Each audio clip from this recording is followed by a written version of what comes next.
पप्पू के दादा दादी गांव में रहते थे। वो अपने मम्मी माधुरी और पापा आशीष के साथ गर्मियों की छुट्टियों में जब गांव गया तो पिताजी, इस बार आप लोग भी हमारे साथ शहर चलिए, कुछ दिन घूम फिर कर आ जाइएगा। अरे बेटा, हमें यही गांव में अच्छा लगता है। कम से कम गांव में हमें सब लोग जानते तो हैं और एक दूसरे के सुख दुख में काम आते हैं। पिताजी, शहर में भी तो कितने लोग रहते हैं, क्या सब एक दूसरे के काम नहीं आते? आप दोनों यहाँ अकेले पड़े रहते हो और हमें चिंता होती है। अच्छा ठीक है, इस बार तुम लोग जाओ, एक हफ्ते के बाद हम खुद ही आ जाएंगे। आशीष और माधुरी के साथ पप्पू शहर लौट आया। एक हफ्ते बाद दादाजी भी आ गए। दादाजी के आने पर एक दिन पप्पू ने जैसे ही टीवी चलाया, दादाजी बड़ी तन्मयता से टीवी देखने लगे। ये क्या है? दादाजी, इसे टीवी कहते हैं। जैसे आप रेडियो से सब कुछ सिर्फ कान से सुनते हो, वैसे ही इसमें सब कुछ देख सकते हैं, समाचार, क्रिकेट या फिल्म। इसीलिए इसका नाम टीवी है, जो दूर की चीजों को बिल्कुल आपके पास ला देता है। पूरी दुनिया में क्या हो रहा है आप इस पर सब देख सकते हैं, इसीलिए इसको दूरदर्शन कहते हैं। दादाजी बड़े खुश हुए। अब वो हमेशा टीवी के सामने ही बैठते रहते। पप्पू वैसे तो दादाजी से बहुत प्यार करता था, पर अब उसे टीवी देखने को नहीं मिलता। आशीष और माधुरी को भी टीवी देखने का मौका नहीं मिलता। दादाजी दिन भर टीवी के सामने आसन जमाए रहते हैं। एक दिन दादाजी, अरे भाई आशीष, हमारे लिए भी एक ऐसा ही टीवी खरीद दो। मैं उसको लेकर गांव चला जाऊंगा और वहां सबको दिखाऊंगा, लोगों को बहुत मजा आएगा। ठीक है, आप ऐसा करिए, यही टीवी गांव ले जाइए। हम अपने लिए दूसरा टीवी ले लेंगे, अभी हमारे पास पैसे नहीं हैं। टीवी कितने का आएगा? पिताजी, सिर्फ आम खाइए, पेड़ गिनने की जरूरत नहीं है। अगले सप्ताह ही दादाजी टीवी लेकर गांव चले गए। पापा, हम नया टीवी कब खरीदेंगे? बेटा, अगले महीने तनख्वाह मिलते ही टीवी ले लेंगे। अभी वैसे भी गांव आने जाने में बहुत खर्च हो गया है। एक हफ्ते बाद ही गांव से दादाजी की चिट्ठी आई कि दादी बहुत बीमार है। मैं गांव जाकर देखता हूँ। माँ के इलाज के लिए कुछ पैसे भी तो चाहिए होंगे। माधुरी, कुछ पैसे हो तो दे दो। 3000 तुम ले जाओ, यहाँ भी तो खर्च के लिए कुछ चाहिए। आशीष पैसे लेकर चला गया।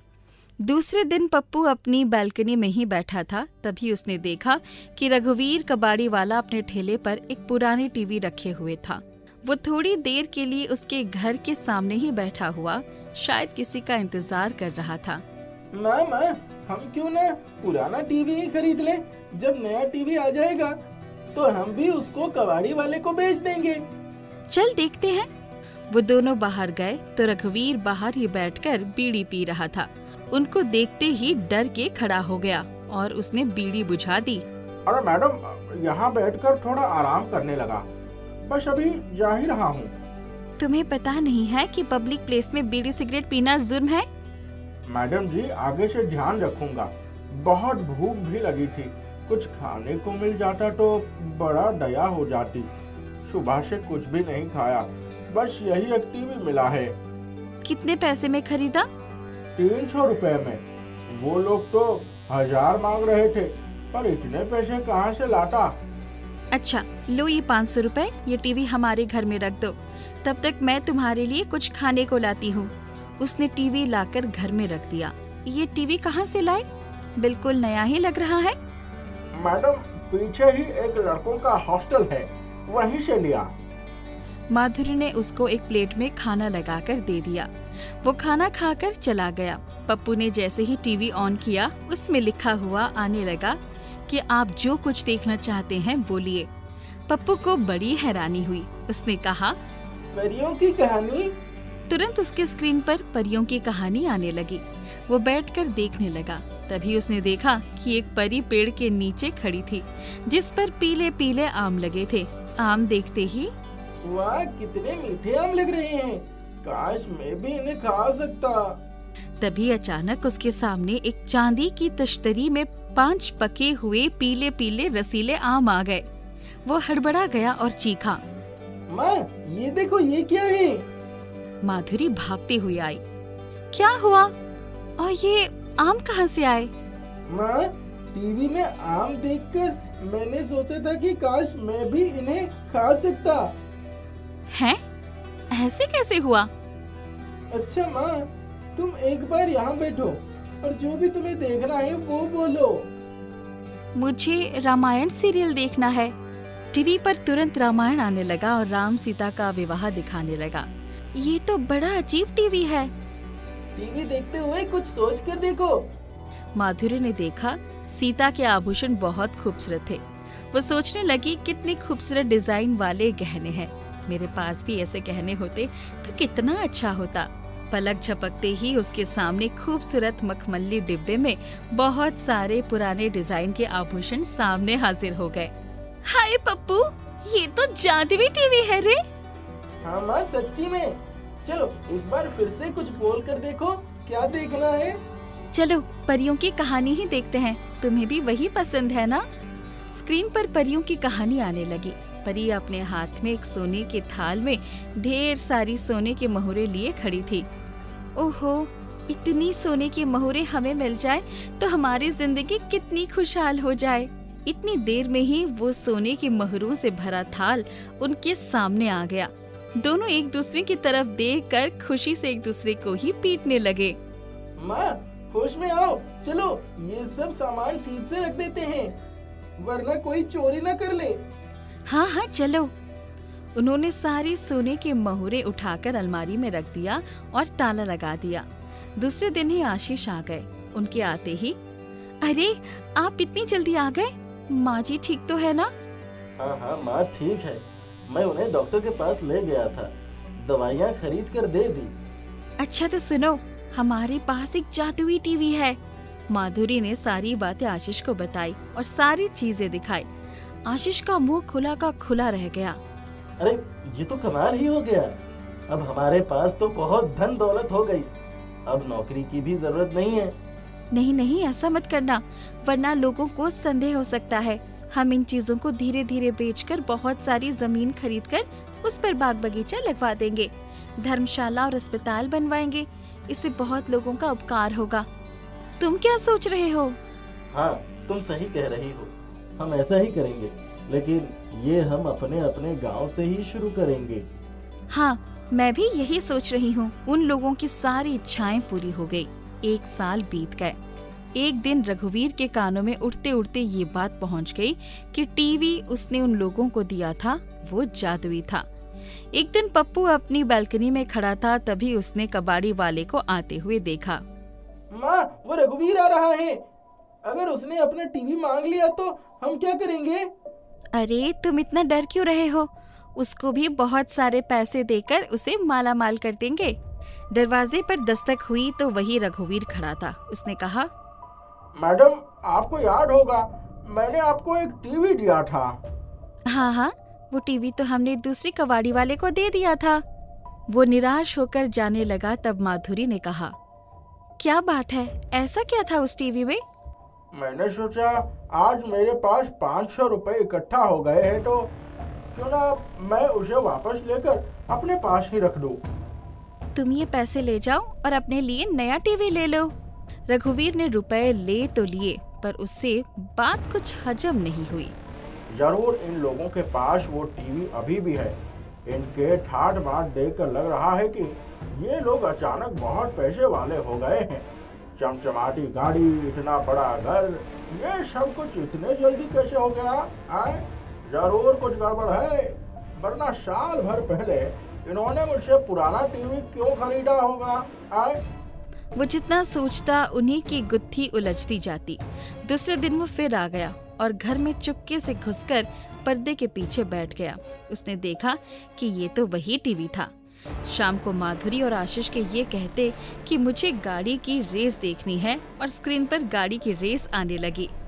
तभी उसे उनके पोर्च में गाड़ी का हॉर्न सुनाई पड़ा।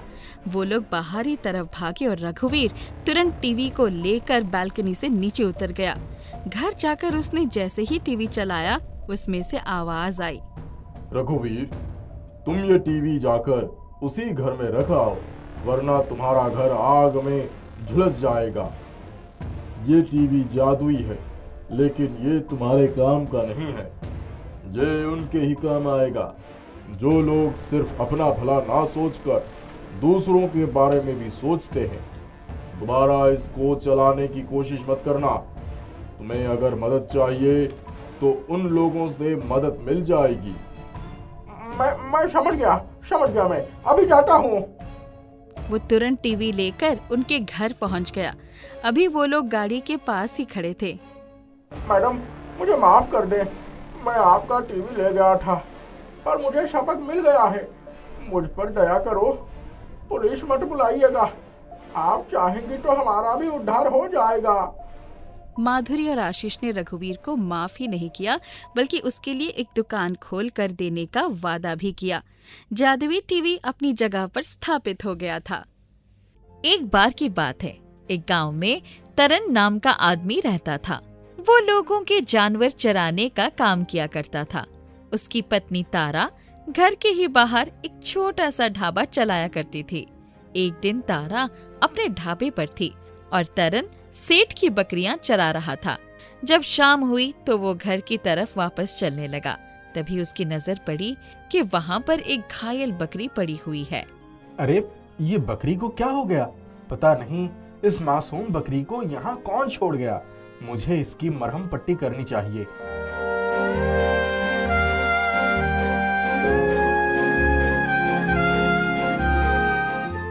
तुम घबराना मत, मैं तुम्हें अपने साथ ले चलूंगा।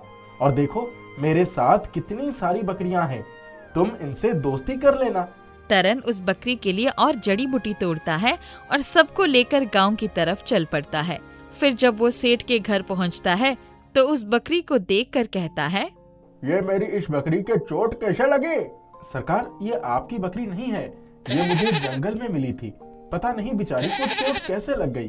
जंगल में मिल गई तो तू इसे यहाँ उठा ले आया मेरी बकरियों के साथ? हाँ, क्योंकि जंगल में इसको जंगली जानवर खा लेते। तो कृपया आप इसे रख लीजिए। चल ठीक है, छोड़ जा इसे। तरन खुश था कि उसने एक बकरी की जान बचाई है। वो सेठ के घर से निकलकर थोड़ा ही आगे बढ़ा था कि उसे याद आया कि बकरी के घाव पर लगाने वाली जड़ी बूटी तो उसी के पास रह गई। तो तरन वो देने वापस जाता है।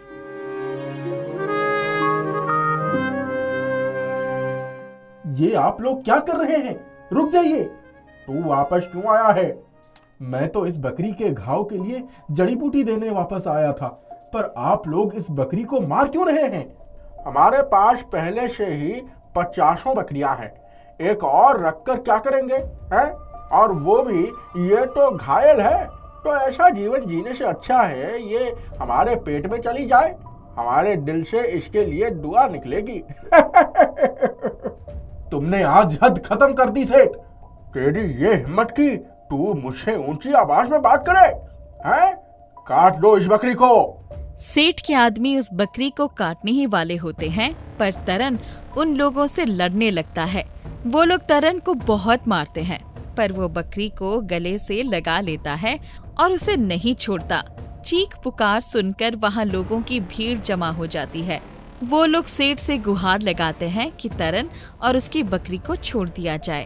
ठीक है, जा यहाँ से, पर आज के बाद अपनी शक्ल मत दिखाना और गांव में कोई भी इसको काम नहीं देगा। जो भी इसको काम देगा वो याद रखे कि वो मुझसे पंगा ले रहा है। तरन बकरी के साथ घर पहुंचता है और तारा को पूरी बात बताता है। तो वो कहती है, आपको एक बकरी के लिए ये सब करने की जरूरत नहीं थी, पर अब कर दिया तो कर दिया। कल से आप मेरे साथ मेरे ढाबे पर काम करिएगा। मैं जानवर चराता हूँ और अपनी आंखों के सामने एक जानवर को कट जाने दूं? ऐसा मुझसे नहीं हो पाएगा। और हाँ, कल से मैं तुम्हारे साथ ही काम करूँगा। पर जब अगली सुबह वो लोग देखते हैं तो उनका ढाबा टूटा हुआ होता है। हे भगवान, सेठ ने तो हद खत्म कर दी। लगता है अब ये हमें इस गांव में रहने ही नहीं देगा। तुमने मेरी जान बचाई थी तरन, और मेरे लिए मार भी खाई। अब जब तुम्हें जरूरत है तो मैं तुम्हारी मदद करूंगी। बकरी को बोलता सुनकर तरन और तारा हैरान हो जाते हैं और उसे देखते रह जाते हैं। अरे इतना हैरान ना हो, मैं एक जादुई बकरी हूँ और मैं जंगल में तुम्हारी परीक्षा लेने ही आई थी कि तुम जानवरों को सिर्फ पैसों के लिए चराते हो या उनसे प्यार भी करते हो। पर तुमने तो मेरे लिए मार खाकर मेरा दिल ही जीत लिया। अब तुम्हें जरूरत है तो मैं तुम्हारी मदद करूँगी। ये कहकर वो बकरी उस ढाबे को अपने जादू से एक रेस्टोरेंट में तब्दील कर देती है। मुझे तो अपनी आंखों पर विश्वास ही नहीं हो रहा है। तुम आंखों की बात कर रही हो, मुझे तो अपने कानों पर ही विश्वास नहीं हो रहा है। तभी अचानक वो बकरी बड़ी हो जाती है और उस रेस्टोरेंट को उठाकर अपनी पीठ पर रख लेती है और कहती है, अब ये बन गया तुम्हारा जादुई फ्लाइंग बकरी रेस्टोरेंट। ये न सिर्फ जमीन पर रहेगा बल्कि हवा में भी उड़ेगा और इसमें तुम्हें कोई खाना बनाने की जरूरत नहीं है। तुम जो सोचोगे वो तुम्हें बना बनाया मिलेगा। और घबराना मत कि तुम इतना ऊपर आओगे कैसे। जो भी इस रेस्टोरेंट में आना चाहेगा वो मेरे जादू से ऊपर पहुंच जाएगा। मैं तुम्हारा कैसे शुक्रिया अदा करूं? तुम्हें शुक्रिया अदा करने की कोई जरूरत नहीं है क्योंकि तुम इसके हकदार हो। उस दिन के बाद से तरन और तारा उस जादुई फ्लाइंग बकरी रेस्टोरेंट को चलाने लगते हैं। पूरा गांव उस रेस्टोरेंट को देखकर हैरान था। सब उसमें आते हैं और खाने का मजा लेते हैं। उस रेस्टोरेंट में आने वाले सभी लोगों का हर दुख दर्द दूर हो जाता था। तरन भाई, ऐसा रेस्टोरेंट तो किसी बड़े बड़े शहर में भी नहीं होगा। हाँ, सही कहा। यह रेस्टोरेंट तो जादुई है। इसके लिए हमें कहीं जाना नहीं पड़ता।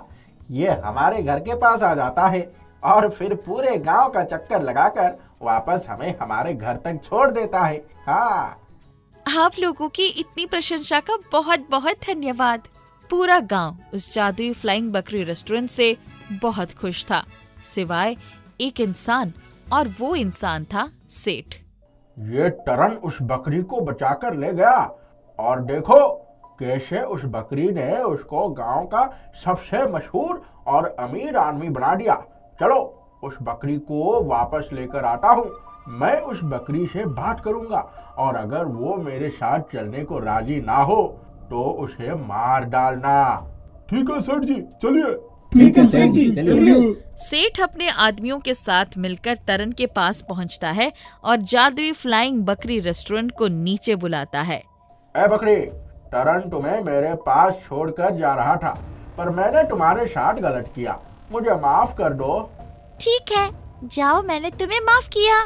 अच्छा, तो आओ, चलो मेरे साथ। नहीं, मैं तुम्हारे साथ नहीं जाऊंगी। क्यों? अगर माफ कर दिया है तो चलो ना मेरे साथ। मैंने तुम्हें माफ कर दिया है, पर मैं तुम पर विश्वास नहीं कर सकती।